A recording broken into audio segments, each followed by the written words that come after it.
নমস্কার বন্ধুরা, কিভাবে চিংড়ি মাছ নারকেল পেঁয়াজ দিয়ে ভাজি করতে হয় দেখুন আপনারা কলার পাতায়।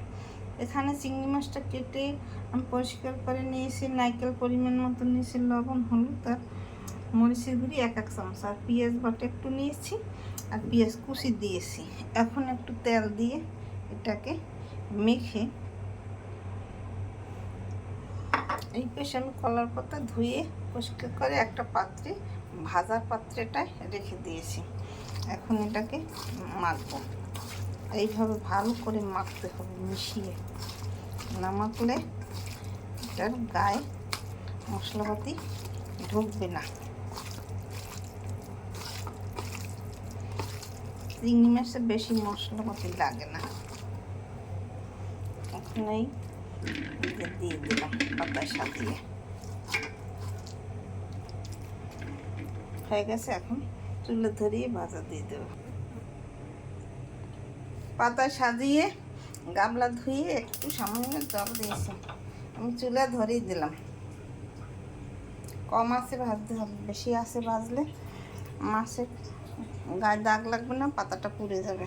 এখন ঢাকনা দিয়ে ঢেকে কিছু সময় রাখলেই এটা থেকে জল বেরিয়ে যাবে।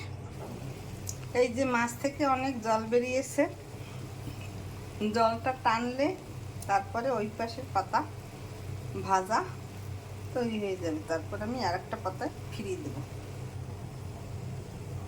এই পিঠে আমার মাছ ভাজা জল টেনে গেছে, এই পিঠে দেখুন দাগ লেগে গেছে। এখন একটা থালায় আমি তুলে নেব।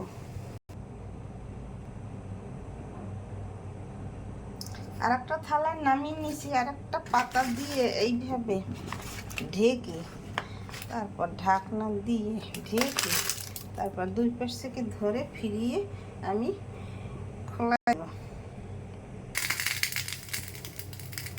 আমি আর একটা পাতা ফিরিয়ে দিয়েছি, দেখুন ভাজা দিয়ে দিয়েছি। এখন একটু তেল দিয়ে ঘুরিয়ে, সামান্য বেশি তেল লাগে না, তার একটু পরেই ভাজাটা তৈরি হয়ে যাবে। আমার মাছ ভাজা তৈরি হয়ে গেছে, চিংড়ি মাছ ভাজা। দেখুন দেখতে কত সুন্দর হয়েছে। আমি একটা থালায় করে তুলে নেব। আর একটু সময় লাগবে, জলটা গাছ টেনে গেলে তুলে নেব।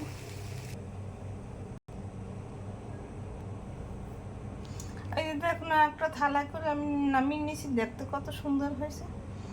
দেখুন এইভাবে আপনার চিংড়ি মাছ ভেজে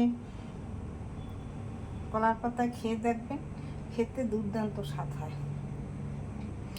আপনারা এরকম ভেজে কমেন্ট করে জানাবেন খেয়ে কি স্বাদ হয়েছে, সেই স্বাদ। আমার চ্যানেলটিকে লাইক কমেন্ট শেয়ার দিয়ে পাশে থাকুন। আমার ভিডিও ভালো লাগলে লাইক কমেন্ট শেয়ার দিয়ে পাশে থাকুন। ধন্যবাদ, থ্যাংক ইউ।